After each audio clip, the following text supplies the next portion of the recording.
Во името на Отецот и Синот и Светиот Дух, амин. Празникот слегување на Светиот Дух врз апостолите. Овој празник е еден од најсветлите празници во христијанската црква. Спаѓа во редот на големите празници како Рождество Христово Божик, Воскресение Христово Великден. Неговата основа, како и на Божик и на Великден, е во чудото Божјо. Овој празник е исполнување на пророштвата од Стариот Завет, особено на пророкот Јоил. Кој е Светиот Дух? Според учењето на црквата, Бог е еден, но во три лица. И тие се Бог Отец, Бог Син и Бог Свети Дух. Сите три лица меѓу себе се еднакви во се, само се разликуваат според нивните лични својства или особини. Бог Отец е нероден, Бог Син вечно се раѓа од Оца и Бог Свети Дух вечно излегува од Оца. Надворешното пројавување е едно, иако на Бог Отец му се припишува создавањето, на Бог Син искупувањето, особено на луѓето од гревот, и на Бог Свети Дух просветлувањето. Бог Свети Дух постои од вечност, Он учествува во создавањето на светот, Он зборувал преку пророците во Стариот Завет, особено при пишувањето на светите книги во Библијата. Он во вид на гулаб се појавил и при крштевањето на Бог Син, Господ Исус Христос на реката Јордан. Името на празникот. Во Стариот Завет луѓето знаеа само за Бог. Со раѓањето на Господ Исуса Христа го видоа второто лице на Света Тројица, единородниот Син, а при слегувањето врз апостолите го запознаа и третото лице на Света Тројица, Бог Свети Дух. На овој настан, како на богојавление, го славиме целосното откривање Божјо. Оттаму овој празник уште се нарекува и Света Тројица. Се празнува 3 дена. Првиот ден е во 10-тиот ден после празникот Вознесение, или во 50-тиот ден после Воскресението Христово Великден, и секогаш е во недела. Ние христијаните целиот период од Великден до Духовден живееме во празнично расположение. Покрај тоа, уште се нарекува и Педесетница. Ова име доаѓа од таму што настанот се случил во денот на кога еврејскиот народ го празнувал празникот Педесетница, а како спомен на моментот кога Господ на планината Синај на Мојсеј му го предал старозаветниот закон, или познат како законот на 10 Божји заповеди. Духовден се нарекува поради настанот што се случил слегување на Светиот Дух врз апостолите. Ветувањето на Светиот Дух.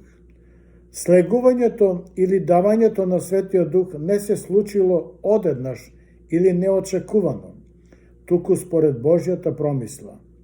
Свети Јован Златоус укажува дека на денот на слегувањето на Светиот Дух врз апостолите, Синот, Господ Исус Христос, кон Бога ги принесува даровите и плодовите на помирувањето со греовниот човек, а кое е станало преку жртвата на крстот.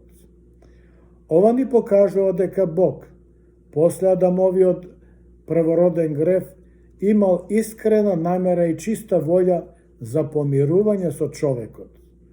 Но тоа не се случува одеднаш. Тоа е долг и вечен процес. Затоа Бог најпрво ветува дека ќе испрати Месија, Спасител, а во одредено време го испраќа Синот Господ Исус Христос, за да пострада како жртва за нас и нашите гревови. Христос во залог ја зема нашата човечка природа, станува вистински човек, односно Богот човек, и со двете природи Он страда на крстот. Потоа преку Воскресението човечката природа ја вознесува и на небото. Бог после Вознесението ни го праќа и Светиот Дух, покажувајќи го помирувањето помеѓу нас и Бога како целосно остварено. Давањето на Светиот Дух е вистински знак на помирување. Светиот апостол Јован тврди дека Светиот Дух не пребивал на земјата пред Христа, затоа што се уште не можело да станува збор за целосно помирување со Бога без Христовата жртва. Затоа прво требаше Христос да пострада, да ги понесе нашите гревови, а потоа да го испрати Светиот Дух. А ова го рече за Духот, кого ќе го примат оние кои веруваат во Него, оти Светиот Дух уште не им беше даден, бидејќи Исус Христос не беше и прославен, запишал Светиот Јован 7:39. Поради тоа и самиот Спасител вели дека неговото вознесување е потребно и неопходно за Духот да биде испратен како знак и дар на нашето помирување. Нашето помирување со Бога преку неговата жртва. Но јас вистината ви ја кажувам. Подобро е за вас јас да си отидам, оти ако не си отидам, Утешителот, Светиот Дух, нема да дојде при вас. Ако пак заминам јас, ќе ви го пратам. Јован 16:7. Според тоа, Духот сведочи дека сме преку Христа по благодат синови Божји. Светиот апостол Павле вели: самиот Светиот Дух му сведочи на нашиот човечки дух дека ние сме чеда Божји. Во Римјаните 8:16. Како се случи слегувањето на Светиот Дух? Во Новиот Завет, во Дела апостолски глава 2, опширно е опишан настанот на слегувањето на Светиот Дух. Се вели дека апостолите со Мајката Божја Пресвета Богородица заедно и еднодушно биле собрани во една куќа во центарот на Ерусалим. Треба да се нагласи дека тие се уште биле исплашени и потиштени од сето она што се случило со Господа Исуса Христа при страдањето во Ерусалим. Живееле во постојан страв, оти биле означени како Христови следбеници, а и непријатели на народот. Биле 12 на број, зашто испразнетото место на Јуда, Искариотски, кој по предавството на Исуса Христа се обеси, го потполниле со Матеј, кого го избрале со жребка од поширокиот круг ученици Христови. Така нивниот број пак бил 12.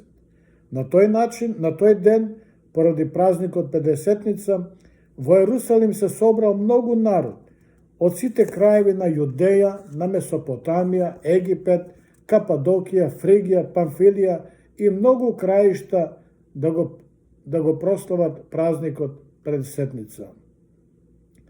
Но одеднаш околу 9 часот наутро се слушнал силен шум од небесата, како да идеше силен ветар и ја исполни целата куќа каде што беа собрани апостолите. Им се јавија разделени јазици, како огнени, и застанаа по еден над секого од нив. И сите се исполнија со Свети Дух и почнаа да зборуваат на други јазици, онака како што им даваше Духот Свети да изговараат. А во Ерусалим имаше јудејци, луѓе побожни од секаков јазик под небото. Кога се слушна тој шум, се собра многу народ околу куќата и се збрка, бидејќи секој ги слушаше како зборуваат на неговиот јазик. И сите се чудеа велејќи меѓу себе, зарем овие што зборуваат не се галилејци, па како тоа сите да си го слушаме својот роден јазик? Некои помислија, овие не знаат што зборуваат затоа што се пијани.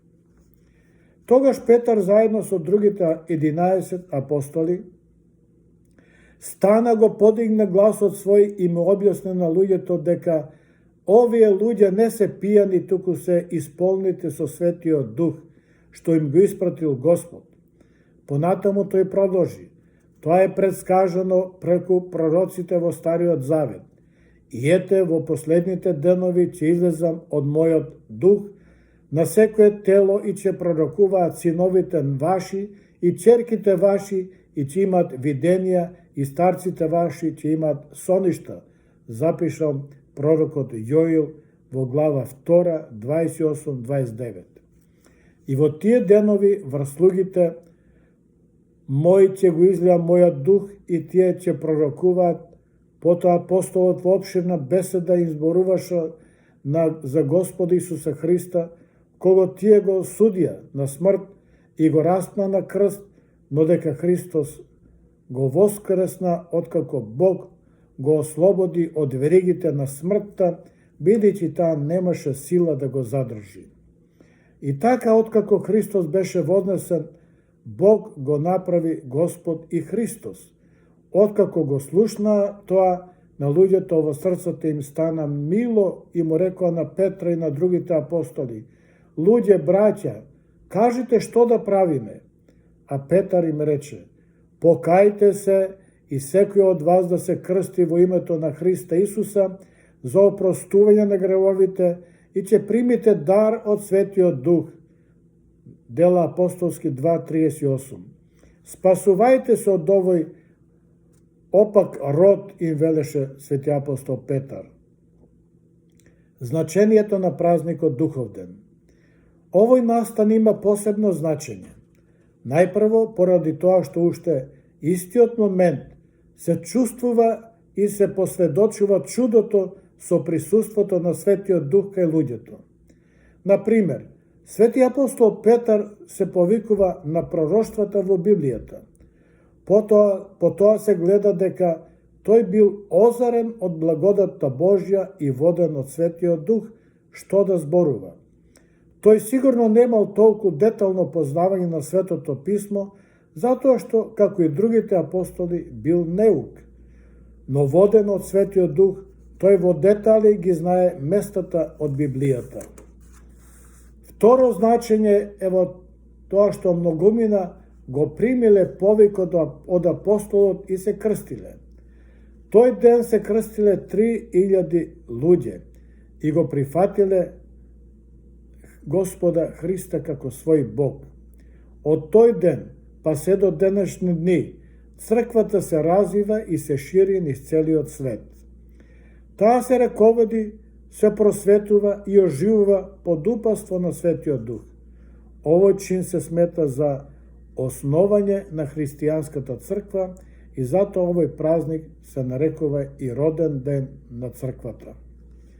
Трето значење е во тоа што Светиот Дух од тој момент па се до денес и така ќе биде и до вечноста, непрестанно е присутен во црквата, слегува на божествената литургија и ги осветува принесените дарови, лебот и виното, правејќи ги вистинско тело и крв Христова, па така ние не се причестуваме со обичен леб и вино, туку со вистински, реално го примаме Христа во себе. Светиот Дух е присутен во искрените молитви на луѓето и сите дајанија во црквата. Четвртото значење е во тоа што Светиот Дух и денес е во црквата и непрестанно ја одржува, ја раководи, ја облагодатува, претварајќи ја во заедница на љубов.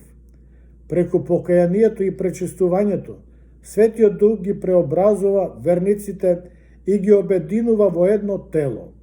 Ова е присутно и во нашите души и како тивок ветер не насочува кон доброто. Петото значење е во тоа што Светиот Дух го формира карактерот на верниците во црквата. Преку него верниците се исполнуваат со различити духовни дарови, како мудрост, вера, љубов, пророштво и исцелување, кои се корисни за зачувување на единството на црквата и служењето на ближните. Шестото значење е во тоа што он ги зближува различностите меѓу луѓето, создавајќи хармонија и единство, како што било на денот на Педесетница на Духовден. Присуството на Светиот Дух се препознава преку духовната промена на човекот. Неговите плодови се љубовта, радоста, долготрпеливоста, добротота, милосрдието, кротоста и воздржливоста. Седмо значење е во тоа што вдахнува мисија. Тој ја поттикнува црквата да биде доминантна, дарувајќи им сила и храброст на верниците да ја шират евангелската вистина во светот. Светиот Дух действува лично во срцето на секој верник кој се моли и кој го отвара срцето свое за неговото присуство. Неговото дејство, иако е невидливо, тоа е темелно и длабочинско. Празнувајќи ја денес светата Педесетница, да го молиме Светиот Дух да се всели во нас и да ни помогне да бидеме и ние мали апостоли во средината во која не поставила Божјата промисла. Да се молиме вака: О Цару Небесен, Утешителу, Духу на вистината, кој си насекаде и се исполнуваш, ризница на добрините и животот давецу, дојди и всели се во нас и очистине и спаси ги благи нашите души. На овој празник редовно му претходи задушница, што се празнува во саботата пред Духовден, кога одиме на гробиште и се молиме за нашите починати. Овој ден меѓу народот е познат под името Мртва сабота. Тропарот на празникот.